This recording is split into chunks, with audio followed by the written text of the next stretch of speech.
जय जगन्नाथ। मंडल कमेटी में सब ठीक है जी।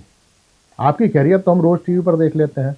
उस दिन आपका शेर के बच्चे को दूध पिलाने वाला फोटो देखकर बड़ा सुकून मिला। देश के बच्चों का कुपोषण भले ही दूर ना हो पाया हो, पर शेर के बच्चे का आप जिस तरह ध्यान रख रहे थे, उससे निश्चित ही देश की हजारों माओं को यह भरोसा मिला होगा कि कभी न कभी आप उनके बच्चों का भी ख्याल रखेंगे। उस दिन घसीटा मल की चाय की दुकान पर बड़ी बहस हो रही थी। कुछ सनातनी इस बात पर शर्त लगा रहे थे कि बोतल में शेरनी का दूध नहीं, गौमूत्र था, जिससे बच्चा निरोगी रहे और उसमें सनातनी संस्कार आए। सनातन विरोधी आपके फोटो को देखकर जले जा रहे थे। वे बंदर राजा की कहानी सुना रहे थे कि जिस तरह बंदर राजा जनता को बचाने की जगह पेड़ पर उछल कूद कर रहा था, वैसे ही जब ट्रंप टैरिफ लगा रहा था और दूसरे देशों के मुखिया विरोध कर रहे थे, तब हमारा राजा जंगल में मंगल कर रहा था। खैर, विरोधियों की चिंता तो हमने कभी की ही नहीं। पर ये प्रहलाद पटेल का जनता को भिखारी बताने वाला बयान पार्टी का अधिकृत है या निजी राय? वैसे बयान सनातनी है। कोई कांग्रेसी होता तो फकीर बता देता। भीख सनातन है। पूरी दुनिया ही भिखारी है। हर कोई कुछ ना कुछ मांग रहा होता है। पहले राजा भगवान से मांगता था, प्रजा राजा से। लोकतंत्र में भगवान का महत्व कम हुआ है। अब राजा जनता से मांगता है और जनता राजा से। राजा वोट मांगता है, जनता अधिकार। राजा अधिकार भीख की तरह ही देता है, एहसान के साथ, जिससे चुनाव के समय जनता उस एहसान को चुका सके और उसे भीख मांगने में अधिक परिश्रम न करना पड़े। भीख सामंती दौर में जितनी सनातन थी, पूंजीवादी दौर में भी उतनी ही है। मार्क्स कहता था पूंजीवाद सामंतवाद को खत्म करता है, पर भारत में दोनों मिलकर लोकतंत्र को खत्म कर रहे हैं।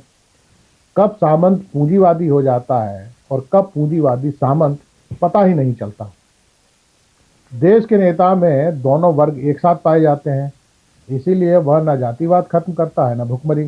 जातिवाद उसकी राजनीति को चमकाता है और भुखमरी जनता को अपने अधिकार के लिए कभी खड़ा नहीं होने देती।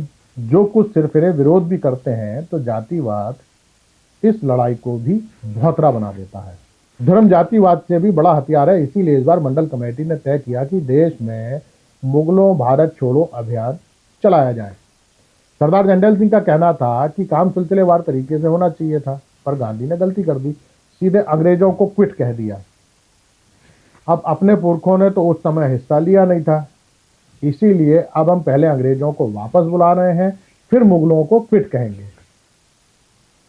शुरुआत बाबर से की, अब औरंगजेब से लड़ाई लड़ रहे हैं। बैठक में लच्छू सेठ ने चिंता जताई कि हमने लोगों को यह तो समझा दिया है कि इतिहास गलत लिखा गया है। लोग इस पर भरोसा भी करते हैं, पर किसी ने पूछ लिया कि सही क्या है, तब क्या कहें? सरदार जी ने एक शब्द में जवाब दिया, देशद्रोही।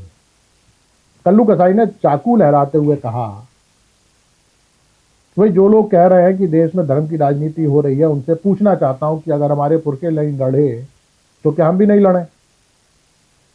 कल्लू ने कहा कि ट्रंप के टैरिफ से हमें फर्क नहीं पड़ता। हमें सनातन के उस परम वैभव को प्राप्त करना है जब हमारे गांव में आत्मनिर्भर थे। कुम्हार बर्तन बनाता था, लोहार लोहा कूटता था और बढ़ई लकड़ी का काम करता था। गांव का किसान इन लोगों को अनाज देता था गुजारे के लिए। अनाज तो अब भी मिल रहा है, पर वैभव आना अभी बाकी है। कल्लू तहस में आगे कुछ बोलता, इससे पहले ही तमाकू घिसते हुए बोला जाटव ने कहा, भैया लोग कहते हैं काम नहीं है, मुझे तो नहीं लगता। पार्टी के कंगना रनौत बन चुके कार्यकर्ता भोला कश्यप ने पूछा, वो कैसे? भोला ने कहा, भैया हिंदू कितना काम कर रहा है, अभी औरंगजेब से लड़ाई हो रही है, कुछ दिन पहले कुंभ नहाकर आया, फिर सीहोर में रुद्राक्ष लेने की लाइन में लग गया।